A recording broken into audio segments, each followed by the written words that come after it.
Lição 1. Jeremias, o profeta da esperança. Saúdo a todos os irmãos na paz de nosso Senhor e Salvador Jesus Cristo. Nesse trimestre, querido professor, superintendente e aluno de escola dominical, nós estaremos tratando de um assunto muito importante para todos nós. O que fazer diante de uma sociedade corrupta como a nossa? Jeremias também teve de enfrentar a mesma dificuldade, o mesmo desafio. Ele vivia numa cidade chamada Anatote, a uns 6 ou 7 quilômetros a nordeste de Jerusalém. Não sabemos precisar exatamente a localização dessa cidade, mas era uma cidade pequena, pacata, bastante tranquila, e lá vivia o jovem Jeremias. Certo dia, no entanto, veio-lhe a palavra do Senhor de forma direta, incisiva e bastante clara. As nações te dei por profeta. Ao ouvir este chamado, Jeremias se assusta e diz: Senhor, eu não passo de uma criança. Quantos anos ele tinha? Alguns dizem que 17, 18, 20, 21, 25 anos. Não sabemos exatamente a sua idade.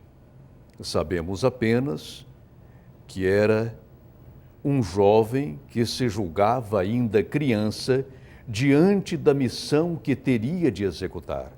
Uma missão muito difícil.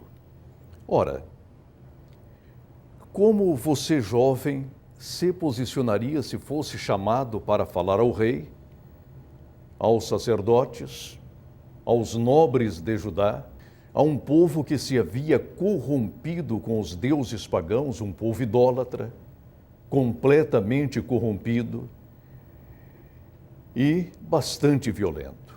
Jeremias sentiu-se pequeno, sentiu-se desanimado naquele momento, mas o Senhor o animou. Ora, nós também somos chamados constantemente a exercer um ministério especial. O interessante é que desde o seu chamamento até a sua morte, Jeremias postou-se como homem de Deus e não como homem do povo.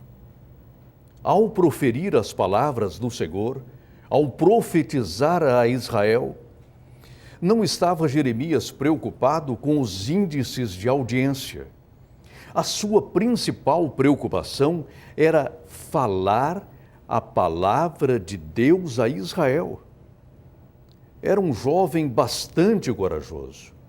E nós precisamos de homens corajosos, isentos, que falem a palavra de Deus e que se deem ao Deus da palavra de forma incondicional.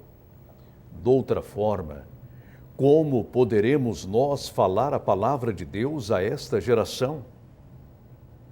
Jeremias apresentou a Judá e principalmente a Jerusalém todas as demandas e reivindicações do Senhor. Ele foi um homem corajoso, postou-se, aliás, com uma coragem bastante singular. Daquela vida pacata em Anatote, de repente Jeremias estava em plena Jerusalém, falando ao povo, repreendendo o rei, o sumo sacerdote, os ministros do altar descendentes de Levi e principalmente o povo que se havia corrompido com os muitos deuses pagãos. Aliás, nessa época, Judá tornara-se pior do que as nações vizinhas. Deus, olhando para aquela situação tão desesperadora, disse que Israel, ou Judá, havia se tornado pior do que os assírios, do que os babilônios, do que os filisteus, moabitas, amonitas. Uma nação idólatra e corrompida. Os judeus tinham a lei e desprezaram-na. Os profetas e não os ouviram. As alianças e as quebraram uma por uma. Mas havia chegado o momento de Deus vindicar a sua santidade. Professor, nesta primeira lição, deixemos bem claro o exemplo do profeta Jeremias. Ele foi chamado para falar a palavra de Deus, porque era um homem de Deus e não um homem do povo. E o seu compromisso era com a palavra de Deus. Qual o nosso compromisso hoje? Com os índices de audiência, de aceitação, Jeremias não estava preocupado com isso. A sua preocupação era única e exclusivamente com a palavra de Deus. Será que nós estamos preocupados realmente com a palavra de Deus? Ou com a nossa imagem, com o nosso marketing pessoal? Qual a nossa real preocupação? Qual a nossa real preocupação? Respondamos, pois, a esta pergunta, para que possamos exercer com autoridade divina o ministério que nos confiou o Senhor Jesus Cristo. Você está preocupado com o seu ministério? Com a missão que lhe confiou o Senhor Jesus Cristo? Ou está confiado em sua imagem? A nossa imagem passa, desvanece. Um dia desapareceremos, mas a palavra de Deus permanece para sempre. Que Deus nos abençoe. Lição 2: Os perigos do desvio espiritual. Hoje, professor de escola dominical, iremos tratar de um assunto bastante interessante. Jeremias hoje repreenderá a apostasia de Israel e Judá. Como dissemos na aula anterior, Jeremias, chamado ainda bastante jovem para exercer um ministério específico, não estava particularmente interessado no sucesso ministerial. A sua preocupação, a sua única preocupação, era falar a palavra de Deus e agradar ao Deus da palavra. Não estava ele preocupado com o sucesso ministerial? Não, senhores. Estava ele preocupado com a excelência de seu ministério. Você reparou hoje que muitos pregadores preocupam-se com o seu sucesso pessoal e com o sucesso de seu ministério, mas se esquecem da excelência de seu ofício diante do Senhor. Ora, o sucesso passa, é efêmero. Mas a excelência de nosso ministério, de nosso ofício, de nossa missão, daquilo que o Senhor nos entregou a executar, permanece. Por isso devemos primar, não propriamente pelo sucesso, mas pela excelência de nosso ministério. E Jeremias chega a Jerusalém. Jerusalém havia caído numa apostasia nunca antes registrada na história do povo de Deus. Tornara-se pior do que os gentios, se é que isto é possível. O que é apostasia? É um afastamento premeditado ou uma revolta contra Deus. Ou seja, o crente deixa o Senhor, agarra-se às coisas vãs, banais e efêmeras, e assim torna-se pior do que o incrédulo. Na linguagem do Novo Testamento, essa queda representa que a pessoa fica até 7 vezes pior. Assim estava o Israel do tempo de Jeremias. E Jeremias não perde tempo. Jeremias vai e repreende ao rei, repreende a Israel, não pode ele tolerar tamanha apostasia ou rebelião diante do Senhor? Será que hoje não estamos vivendo também pequenas e grandes apostasias? Aquelas apostasias pessoais, quando deixamos o Senhor, a fonte das águas vivas, cavamos as próprias cisternas rotas, que não podem reter água alguma. E achamos que está tudo bem. Mas não está tudo bem se não nos abeberarmos das águas vivas. Deixemos, pois, de lado as pequenas apostasias. E uma das maiores apostasias hoje que pode existir é o crente talhar um Deus à sua imagem, à sua semelhança, esquecendo que nós que fomos criados à imagem e semelhança de Deus. Eu não posso agora plasmar ou formar um Deus à minha imagem, à minha semelhança, para que as minhas apostasias sejam justificadas. Não, Senhor.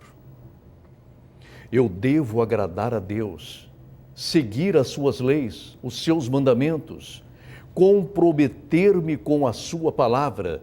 Eu disse comprometer-me com a sua palavra e não envolver-se com a palavra de Deus. Envolver-se com a palavra de Deus é até fácil, tranquilo. Mas comprometer-se, o que significa comprometer-se com a palavra de Deus? Tornar-se dela servo, escravo, lutar por ela e, se possível fora, morrer por ela também. É o que significa comprometer-se pela palavra de Deus. E Jeremias estava comprometido, por isso chega a Jerusalém, embora ainda jovem, inexperiente, tinha ele os seus sonhos, mas agora os seus sonhos estão todos secundados, porque há algo mais nobre, mais elevado, que é o seu chamamento ao ministério profético, e ele, em Jerusalém, condena a apostasia de sua gente. O Brasil vive uma apostasia muito grande. E, infelizmente, os evangélicos vêm se esquecendo de Cristo, de sua cruz, de seu sofrimento, de sua morte e paixão. Ora, no tempo de Jeremias a situação estava difícil, calamitosa, mas os falsos profetas, pagos pelo Estado, arrolados em sua folha de pagamentos, diziam paz, quando paz não existia. Apregoavam prosperidade, quando havia apenas miséria espiritual. Não está acontecendo isto em muitas de nossas igrejas, em muitos de nossos púlpitos? Púlpitos comprometidos com a apostasia.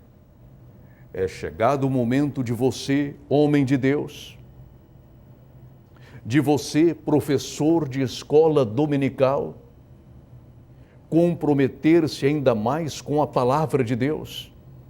E não se esqueça, fomos chamados por Deus para falar a sua palavra. Somos homens de Deus, do povo não. E o nosso compromisso é falar aquilo que o povo precisa ouvir e não aquilo que o povo quer ouvir. Há uma diferença muito grande. O povo precisa ouvir a palavra de Deus, mas quer ouvir o quê? A palavra do homem que o blandicia, que o acarinha de forma a dar-lhe a sensação de uma segurança que não existe, pois a única segurança que temos é a segurança na palavra de Deus. Portanto, não deixemos que as apostasias pessoais ou congregacionais comprometam o nosso bom relacionamento com Deus. Que o Senhor nos abençoe. Lição 3. Anunciando ousadamente a palavra de Deus. Atente, querido professor, ao tema da lição deste domingo. Jeremias prega na porta da casa de Deus.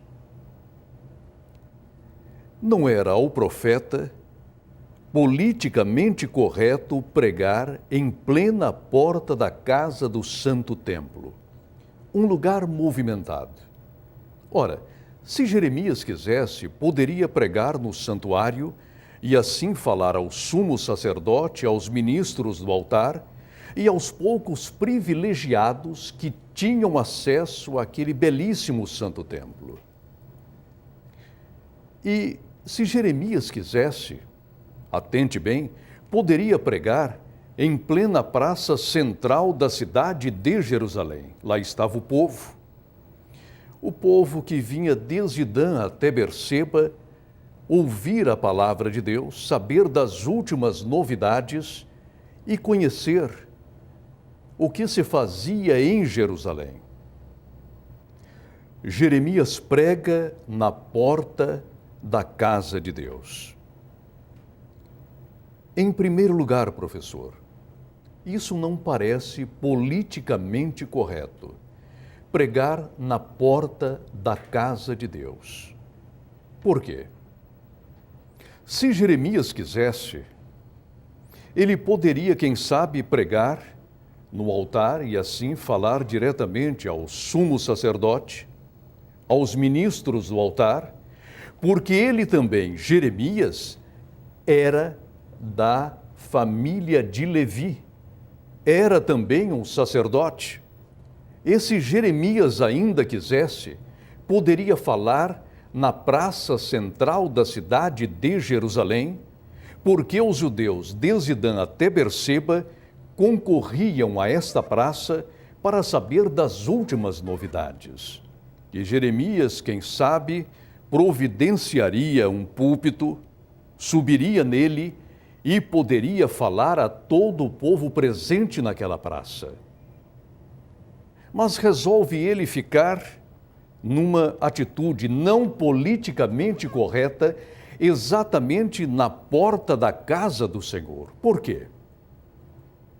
Porque Jeremias tinha uma mensagem não somente ao sumo sacerdote, não apenas aos ministros do altar, mas para todo o Judá, a todo o Israel, porque a palavra do Senhor era endereçada naquele momento a todo o povo. E Jeremias não era um profeta politicamente correto, ele era divinamente correto. Não fora ele chamado para ser aquele homem política ou socialmente correto, porque o seu compromisso era com o Senhor nosso Deus. Hoje também, querido professor de escola dominical, amado pastor, a mensagem que temos é esta: fomos chamados para ser divina, bíblica e teologicamente corretos e não politicamente corretos. Porque o nosso compromisso não é com o homem, é com Deus. Não é com a presente cultura, é com a palavra de Deus, a Bíblia Sagrada. Sim, com a Bíblia Sagrada. E quantos hoje não estão a comprometer o seu ministério, o seu chamamento, a sua vocação, a sua posição de homem de Deus, com aquilo que se convencionou chamar, nesta era pós-moderna, de politicamente correto? Não, senhores. Deus não está interessado naquilo que é politicamente correto. Ele está interessado em que a sua justiça, a sua lei, a sua palavra, os seus mandamentos e estatutos sejam rigorosamente cumpridos. Por esse motivo devemos nós, postarmos-nos à semelhança de Jeremias na porta do templo e ali falar tanto à igreja do Senhor quanto ao mundo. E a mensagem do Evangelho, os desígnios de Deus, os decretos divinos, foram-nos revelados para que falemos não somente ao povo santo, como também aos ímpios. Sabe por quê? Porque o Senhor não tarda a voltar para levar a sua igreja. E muitos já não creem no arrebatamento da igreja, na volta de nosso Senhor e Salvador Jesus Cristo. Para muitos hoje, tais assuntos, a escatologia bíblica, por exemplo, não passa de um conto de fadas. Mas eu tenho algo a dizer nesta lição. Quer você queira ou não queira, virá o Senhor. Quer você acredite ou não, o Senhor virá. Quer você aceite ou não, Ele aparecerá para levar os santos. E quer você esteja preparado ou não, a igreja será arrebatada, transformada. Por esse motivo, pregue, fale, ensina, redargua com toda a autoridade de homem de Deus. Eu disse, homem de Deus, e não homem do povo. O homem do povo tem um compromisso muito grande com os índices de audiência, de aceitação, e está sempre preso às estatísticas. Eu tenho apoio de quantos por cento da minha audiência? Mas o homem de Deus pensa diferente e diferentemente pergunta, Senhor, eu ainda sou aceito diante de Ti? Ainda me ouves? Ainda me respondes? Por esse motivo, por esse grande motivo, não nos comprometamos com o presente século, que é mau, perverso, apóstata. Não é que este século seja contra Deus, não. Este século é indiferente a Deus, indiferente ao Cristo de Deus, indiferente ao Evangelho, à palavra e às revelações que nos deu o Todo-Poderoso. Não podemos nós, os cristãos, os evangélicos, sermos indiferentes a Deus, porque Deus não se limitou a criar o universo, não se limitou a criar o ser humano. O seu grande compromisso é fazer com que o ser humano lhe glorifique o nome. O nosso Deus intervém e seriamente intervém em nossa história. Sabia você? E o Cristo de Deus intervém em sua igreja continuamente. Por esse motivo, a palavra, preguemo-la, ao Evangelho, anunciemo-lo, aos decretos divinos, publiquemo-los enquanto é tempo, e o Senhor nos chama a esta responsabilidade. O exemplo de Jeremias é marcante. Era um homem comprometido com Deus e não com o que é politicamente correto. Que Deus nos abençoe. Lição 4. Chorando aos pés do Senhor. Jeremias lamenta a rebeldia de seu povo. Sim, querido professor, é o tema desta lição. Jeremias lamenta a rebeldia de seu povo. Ou, noutras palavras, Jeremias chora, lastima mesmo a rebeldia de seu povo. um povo tão privilegiado como o povo de Israel.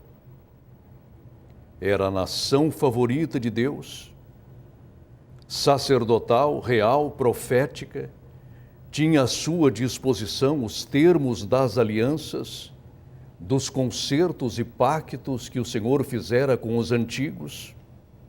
Mas agora, essa mesma nação, desprezando tudo isso, apegara-se às coisas que não eram de nenhum valor. Judá tinha o Deus vivo e poderoso, o único e verdadeiro Deus, mas agarrara-se aos ídolos das nações, aos deuses que existiam, mas não tinham vida. Tinham olhos, mas nada viam. Possuíam mãos, mas não operavam nada. Ao passo que o Deus Todo-Poderoso via o que estava fazendo a Israel e, estendendo as suas mãos, estava prestes a agir no meio de seu povo. Jeremias sabia perfeitamente que aquela rebeldia ou rebelião ou apostasia de seu povo levaria à sua ruína. Estava ciente disso, porque como profeta, como homem de Deus, como o homem que mantinha uma íntima comunhão com o Todo-Poderoso, sabia ele perfeitamente que Deus estava para intervir dolorosamente na história de seu povo. Eu disse dolorosamente, porque aquela situação não ficaria daquele jeito. Judá precisava de uma disciplina singular, e esta já estava sendo preparada em Babilônia. Os judeus seriam dispersos, cativos em Babilônia, só voltariam 70 anos depois. Quando levados cativos, deixaram ainda uma terra onde manava leite e mel, mas em seu retorno encontrariam uma terra que devoraria os próprios habitantes. Uma terra exaurida de todas as suas belezas e magnitudes.